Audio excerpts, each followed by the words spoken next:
Olá pessoal, tudo bem? Eu sou a professora Ana Carla, como vocês já sabem, e nós vamos agora continuar a nossa disciplina de Físico-Química de uma maneira um pouco diferente, que é via online. Então, para dar continuidade no conteúdo, nós já trabalhamos sobre propriedades da matéria, lei dos gases, e hoje vamos finalizar essa parte da lei dos gases, trabalhando a lei de Charles e Gay-Lussac. Então, dentro da lei dos gases, nós vemos que todos os gases se comportam da mesma maneira, ou seja, eles não têm diferenciação entre um gás ou outro gás. O que os difere é se ele é um gás ideal ou um gás real. Nós discutimos isso e até brincamos que o gás real é como a família real. Quem é real? O príncipe ou a Kate que casou com ele. Então, quem é real é o príncipe. E já a Kate, ela é ideal. Por que eu estou fazendo essa brincadeira? É para relembrar o conteúdo e relembrar o conceito de gás real e gás ideal.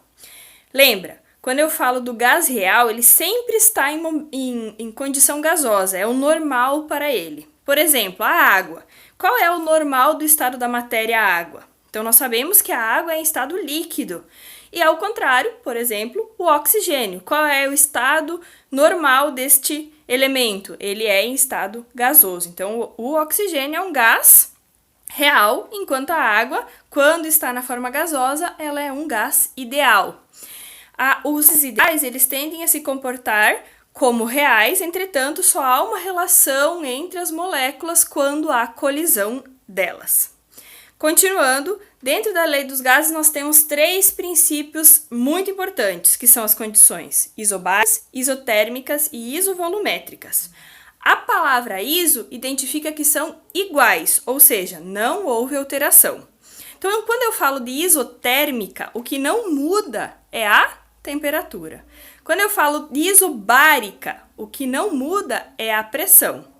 E isovolumétrica, o que não está sendo alterado é o volume dessa condição, dessa concentração.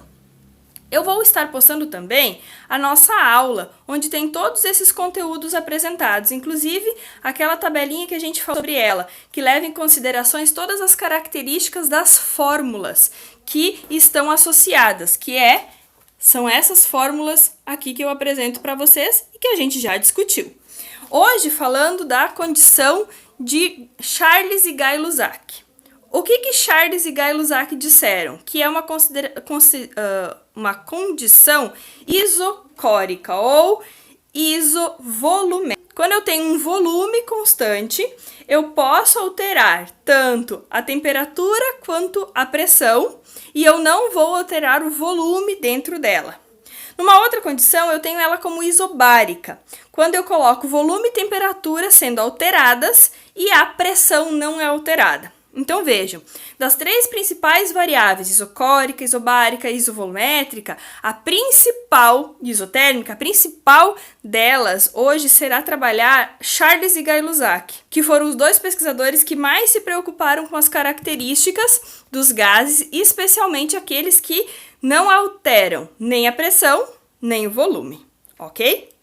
Charles e Gay-Lussac fizeram um experimento que demonstra isso, onde eles propõem uma regressão, ou seja, quando eu aumento a temperatura, eu tendo também a aumentar o volume do meu gás, não mudando a pressão dele, certo? Então, numa pressão constante, do início ao fim, por exemplo, pressão atmosférica, 1 atm, alterar a temperatura, ao mesmo tempo, eu altero o volume do meu gás. Então, seria, por exemplo, nós pegarmos uma bexiga, um balão, colocarmos dentro a boca dele em uma garrafa vazia de PET, aquecermos esse PET. Então, por exemplo, se o PET for de 2 litros, espera-se que ali dentro, então, eu tenho 2 litros de volume de um gás, como oxigênio, composto por outros gases que são atmosféricos.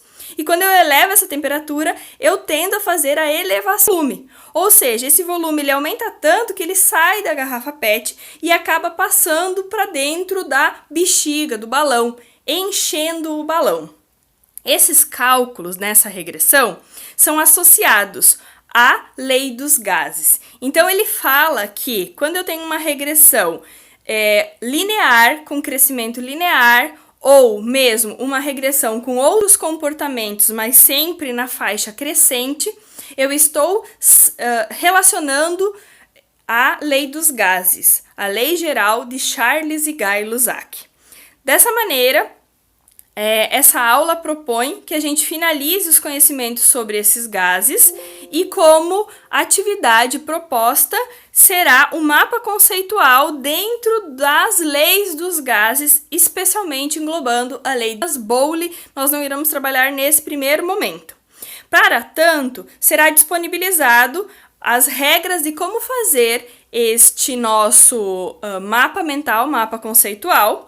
Além disso, nós teremos chats durante todos os períodos de aula, ou seja, na sexta-feira nós temos aula das 8 da manhã às 11, e esse período eu estarei com o chat aberto para conversas ao mesmo tempo, né? Ou seja, nós estaremos sempre conectados e vocês podem me mandar mensagem também em outros momentos quando surgirem dúvidas, que eu estarei respondendo sempre pelo AVA, ou sempre pelo aplicativo, então, do Moodle do Univag. Desejo que todos fiquem bem e fiquem em casa no horário de aula. Até mais, pessoal!